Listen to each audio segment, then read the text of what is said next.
अस्सलाम वालेकुम स्टूडेंट, मैं हूं सर जुल्फ़कार अपने यूट्यूब चैनल स्टडी टाइम पे। आज हम पढ़ने जा रहे हैं चैप्टर नंबर 12 10th बायो का कोऑर्डिनेशन एंड कंट्रोल।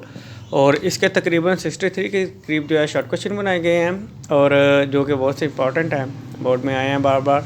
और इसके अलावा जो है ना जो है आपके लॉन्ग क्वेश्चन है जो आपको साथ में गाइड कर दिए जाएंगे। तो चलें स्टार्ट करते हैं। इसका सबसे पहला शॉर्ट क्वेश्चन बनता है, वो बनता है right the types of coordination. तो कहते हैं there are 2 types of coordination in organism. Nerves, पहला है nervous coordination brought about nervous system, और नंबर 2 है chemical coordination brought by endocrine system. इसके बाद आपका क्वेश्चन बन जाता है what type of coordination are found in plants and animal. तो कहते हैं animal have both the nervous and the chemical coordination system in their bodies while plants and other organism have only chemical coordination. यहाँ पे एक और आपका short question ऊपर बन रहा, कहता है how coordination take place in unicellular organism, कि जो एक सेल पर मुश्तमिल जानदार है, यूनिसेलुलर जानदार है, उनमें कोऑर्डिनेशन कैसे होती है। तो कहता है coordination also take place in unicellular organism, कि जो यूनिसेलुलर ऑर्गेनिज्म होते हैं उनमें भी कोऑर्डिनेशन लाजमी तौर पे होती है, लेकिन उनका जो रिस्पांस होता है the response to stimuli is brought about through chemical. उनमें केमिकल्स होते हैं, केमिकल सिस्टम होता है जो हमारे यूनिसेलुलर होते हैं, लाइक अमेबा, परमिशियम, यूग्लिना वगैरह। तो ये क्या करते हैं, केमिकल रिस्पांस के थ्रू क्या करते हैं, अपने कोऑर्डिनेशन को कंट्रोल करते हैं। इसके बाद आपके शॉर्ट क्वेश्चन आ जाते हैं, डिफाइन स्टिमुलाई आ जाता है। और स्टिमुलाई का आपने शुरू करना है, we can define a stimuli as any change in environment, यानी कि वो एक्सटर्नल भी हो सकती है, इंटरनल बॉडी जो किसी भी जानदार की है वो हो सकती है। Which are provoke are response in organism. Provoke mean उसको आमादा करता है इस चीज़ के लिए कि वो क्या कर सके, कोई हरकत कर सके। ठीक है, इसकी मिसाल उन्होंने जो दी है वो कहती है जब हमारे हाथ को क्या कोई ठंडी चीज़ या बहुत गर्म चीज़ लगती है, या हमारे जिस्म के ऊपर कोई प्रेशर पड़ता है, या हम कोई आवाज़ सुनते हैं, साउंड वेव जो जिन्हें कहते हैं वो, तो वो क्या करते हैं, इनके अंदर जो प्रेजेंस ऑफ केमिकल, जो केमिकल की मौजूदगी में होता है, और मायोकार्डियल इन्फेक्शन क्या करता है, इसको कंट्रोल करता है, इसी वगैरह। तो कहते हैं example of stimuli are heat, cold, pressure, sound waves, presence of chemical, microbial infection. Microbial mean कि ये जो बैक्टीरिया वगैरह होते हैं, माइक्रोब्स होते हैं, उनका इन्फेक्शन वगैरह। आगे जी डिफाइन रिसेप्टर्स। तो रिसेप्टर्स का भी आपने क्या करना, पूरे का पूरा स्टिमुलाई से लेके कॉल रिसेप्टर्स तक करना है। इसी तरह डिफाइन कोऑर्डिनेटर्स। कोऑर्डिनेटर्स का आपका जो है वो बनता है तकरीबन ये 5 लाइनें बनती हैं। तो दीज आर द ऑर्गन्स से लेके कहाँ तक, कोऑर्डिनेटर्स तक। इसी तरह इफेक्टर्स का है, तो फैक्टर्स का भी क्या है, डिफाइन इफेक्टर। तो फैक्टर भी आपने क्या करना है, तकरीबन ये 4 लाइनें बनती हैं आपकी, which act as a factor. इसके बाद आ जाता है आपका response. What is response or define response.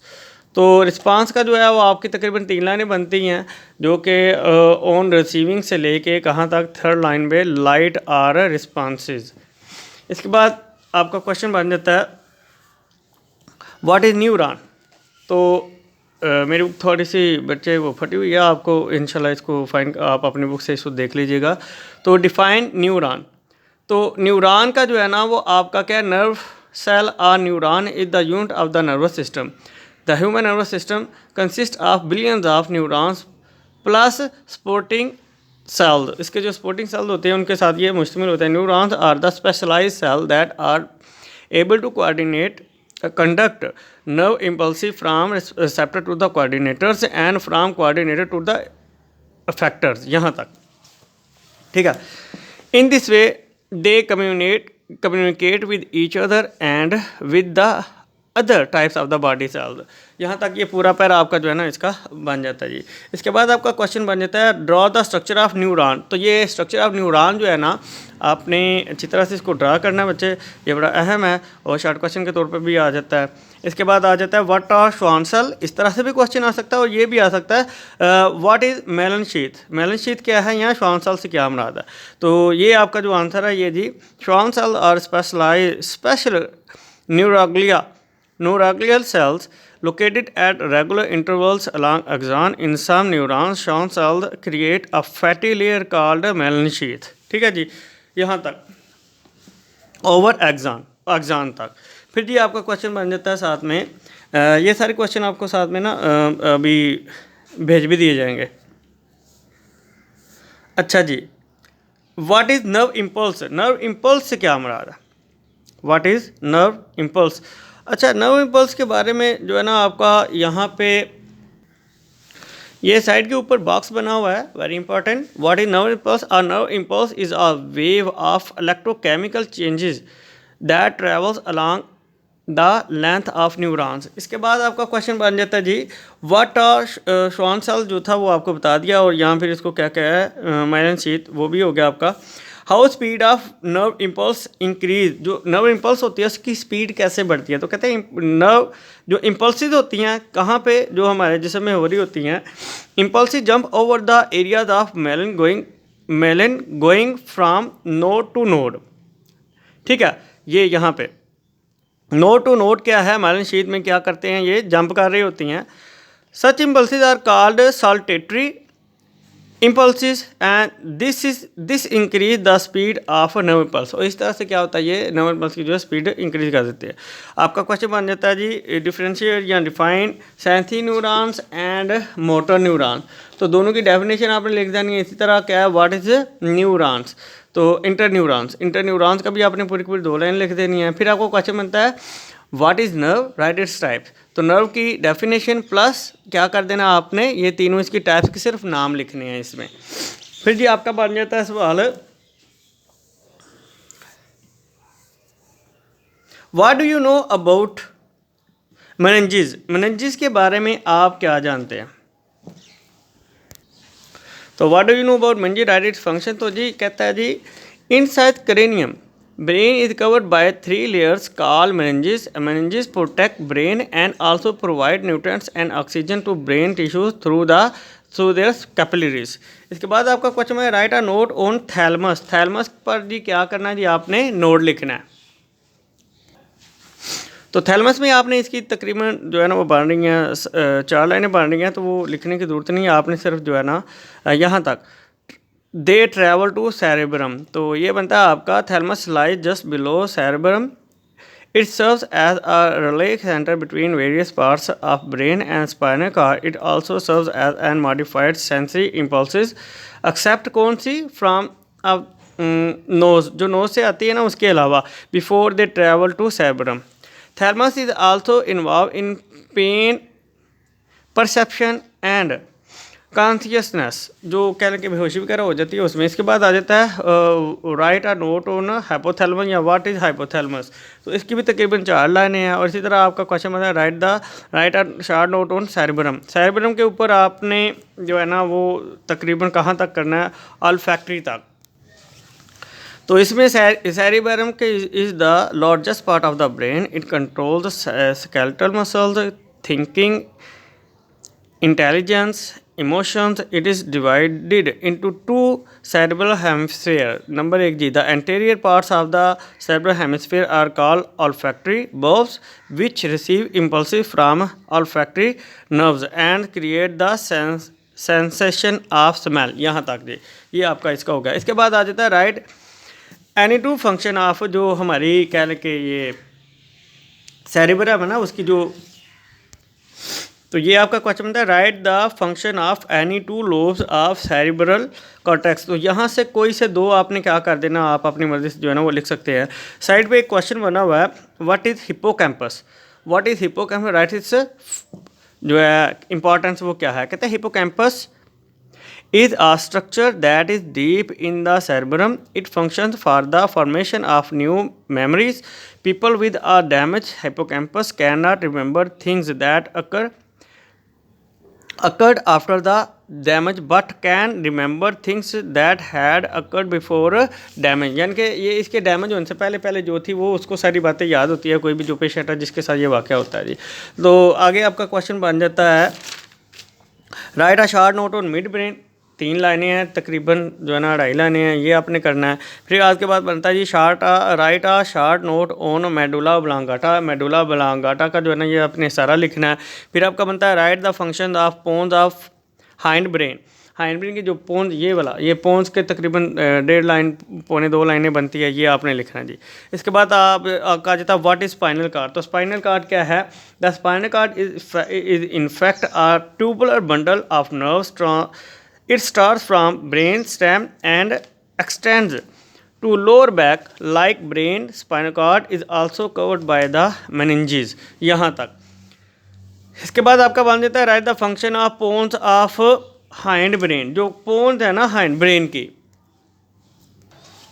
पोन्स जो हैं वो आपको पीछे इधर बता दिया। ये इसके जो है ना फंक्शन है वो आपने लिखने हैं हाइंड ब्रेन के।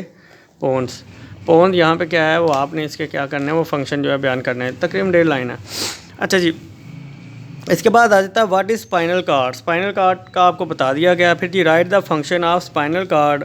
ये इसके जो है वो 2 फंक्शन है। The dorsal root contains sensory axon and ganglion where cell bodies are located. The nerve ventral root contains axon of motor neuron. जी ठीक है जी, ये इसके फंक्शन है तो ये आपने कर लेने हैं। सॉरी ये फंक्शन है, फंक्शन नीचे हैं। Spinal cord perform 2 main function जी। एक it serve as the link between body parts and brain. Spinal cord transmit nerve impulses from body parts to the brain and from brain to the body part. Number 2, spinal cord also act as a coordinator responsible for some simple reflexes. इसके बाद आपका question बनता है what are ganglia. तो कहता है the peripheral nervous system जो PNS है is composed of nerves and ganglia. Ganglia are the clusters of neuron cell bodies outside CNS. ठीक है जी, ये क्लस्टर आपको होते हैं तो सेल बॉडीज़ के जो कि क्या होता है सीएनएस के बाहर की साइड पे पाए जाते हैं। इसके बाद है what is somatic nervous system. तो सोमैटिक नर्वस सिस्टम की सिर्फ 1.5 लाइन है वो आपने कर लेनी है। इसके बाद आ जाता है what is reflex action, give example. और या इस तरह से पूछा जा सकता है या ऐसे भी ऐसा what are involuntary actions, give example. तो देखिए यहाँ से वह कहता है यहाँ से लेके तो यहाँ तक ये प्लस आपकी एग्जांपल है। तो when impulses are not pass through higher centre of brain it results in the response which are not under conscious control. तो यहाँ से लेके ये साथ में आपने करना कहाँ तक इज कॉल्ड रिफ्लेक्स एक्शन यहाँ तक। और इसके बाद ये नीचे इसकी एग्जांपल आ जाती है। द मोस्ट कॉमन एग्जांपल जो है वो आपकी क्या आ जाती है कि जब कोई हमारे हाथ को गर्म चीज़ लगती है या सुई चुभती है तो हम अपना हाथ फौरी तौर पे पीछे खींच लेते हैं। ठीक हो गया। इसके बाद ही आपका क्वेश्चन था व्हाट इज़ कार्निया। कार्निया से क्या मुराद है जी, कार्निया से क्या मुराद है। तो जी what is cornea, write function in the front sclera form the transparent cornea. Cornea admits light to the interior of eye and bends light way rest so that they can be brought to a focus. ठीक है जी। Next आपका question आ जाता है right the function of rod and cone cell. तो कहता है द इनर लेयर इज जो है ना या आप शुरू करेंगे जो आई की है ना अंदर वाली layer, the inner layer of eye is sensory and is called as retina. It contain the photo. अच्छा यहाँ पे आपका क्वेश्चन जो है ना बेटा वो ये भी बन जाता है what is photosensitive cell और what are photosensitive cell. ठीक है, और ये भी पूछा जाता है what are rod and cone cell, write their function. तो it contain the photosensitive cells called rods and cones and associated neurons. Rods are sensitive to dim light while cones are sensitive to the broad light and so distinguish different colors. ठीक है जी। इसके बाद तो question आपका बन जाता है what is night blindness. तो इसका आंसर है body synthesise rhodopsin from vitamin A and that is again converted into rhodopsin. That is why the deficiency of vitamin A causes poor night vision. This problem is called night blindness. इसके बाद आपका question आ जाता है what is color blindness। कहता है each type of cone recognize one of the 3 primary colors blue, green and red. If any type of cones is not working well, it becomes difficult to recognize that a color. Such person is also not able to distinguish different colors. This disease is called color blindness and it is a genetic problem. फिर आपका question बनता है what is myopia या फिर what is short sightedness. फिर question बनता है what is hypermetropia और व्हाट इज लॉन्ग साइटेडनेस। तो ये आपने दोनों पूरे करने हैं। आपका वेरी इंपॉर्टेंट क्वेश्चन जी how ears maintain the balance of body. तो ये तकरीबन जो है ना आपका बनता है 2.5 लाइनें हैं। The semi circular canals and vestibule have to maintain the balance of body. Semicircular canals contain sensory nerves which can detect any movement of body.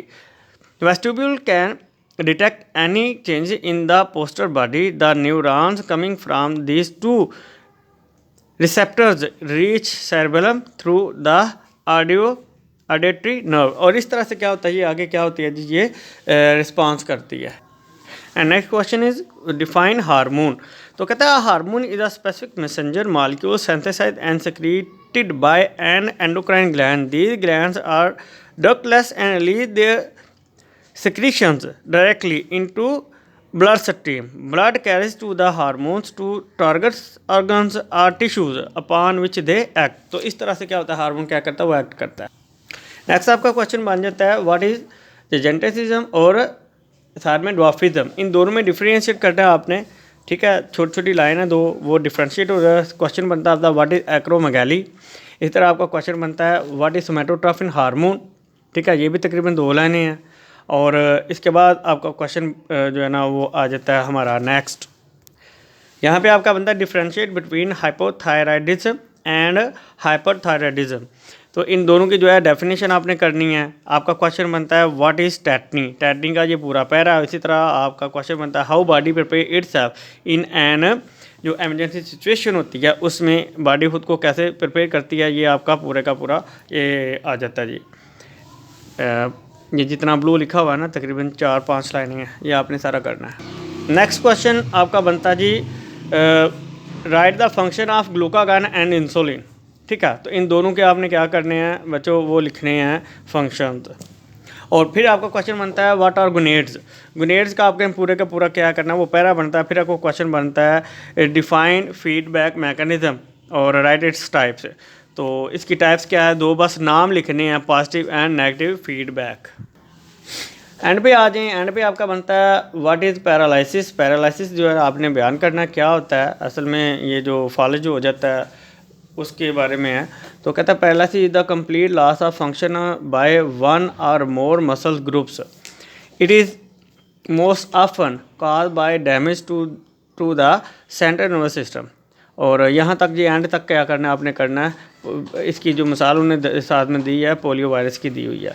और आपका क्वेश्चन बन जाता है व्हाट इज एपिलेप्सी. एपिलेप्सी की ये 3 लाइनें तकरीबन बनती है, ये आपने करनी है.